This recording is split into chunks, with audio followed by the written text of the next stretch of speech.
Small exercise for all of you. Can you raise your hand if you can honestly say that you picked up your Bhagavad Gita for motivation during a difficult time in your life?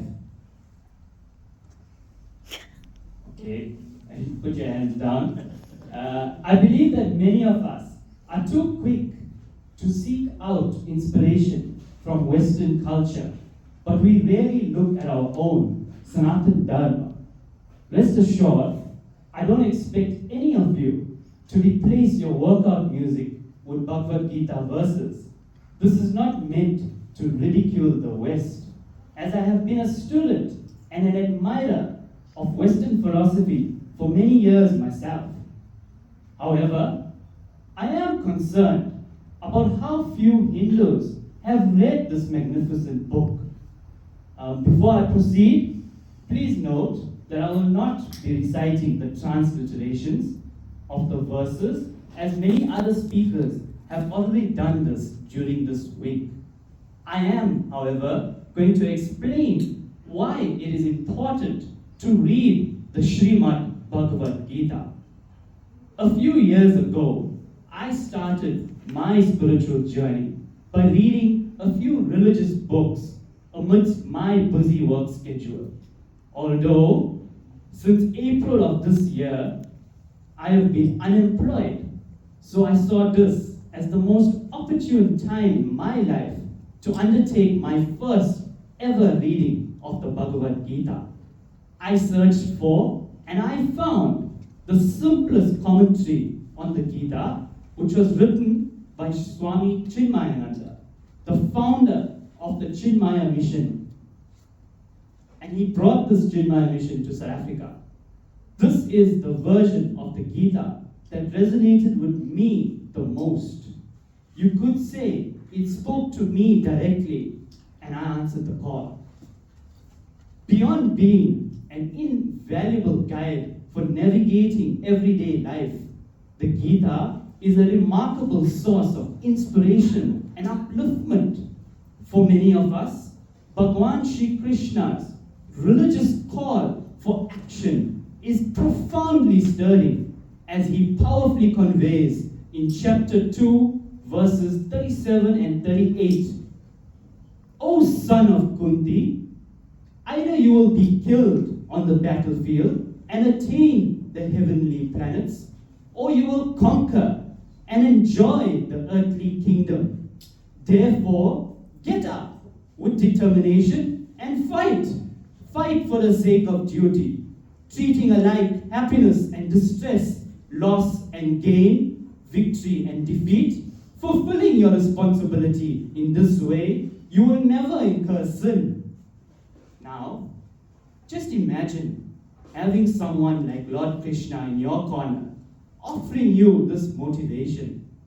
Many young adults desperately seek this kind of encouragement today, as they face immense pressure to succeed in an increasingly demanding world.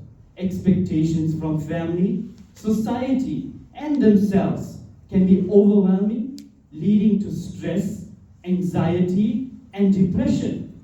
The fear of failure and the burden of comparison weigh heavily on them. Social stigma and discrimination often add to their struggles, making it difficult to seek help. These pressures can leave young adults feeling lost, isolated, and uncertain, searching for direction and purpose in a world that can seem indifferent.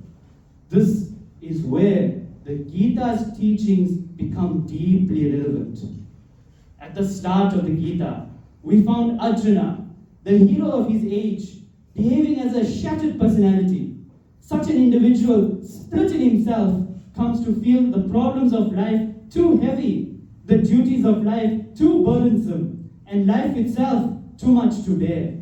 All those who thus follow the engine of life to run over them and crush them down are termed samsarans, meaning a worldly person.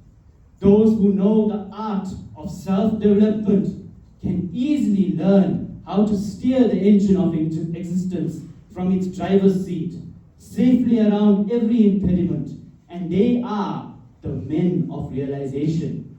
This status is the heritage of man, of every intelligent person who has the enthusiasm and the courage to master life and live like a god upon earth, ruling over the circumstances and smiling at the adversities.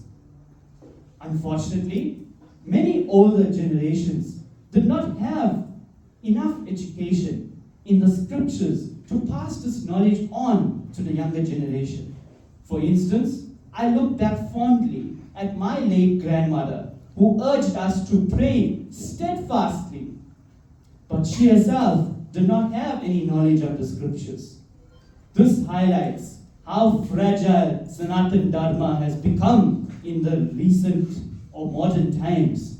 But I want you now to picture a world where we encourage future generations to dip their intellect in the sweet nectar of the Bhagavad Gita. As a matter of fact, we all must make the conscious decision at least once in our life to read this book. It's not just about following tradition, it's about preparing ourselves for the challenges and opportunities that life presents.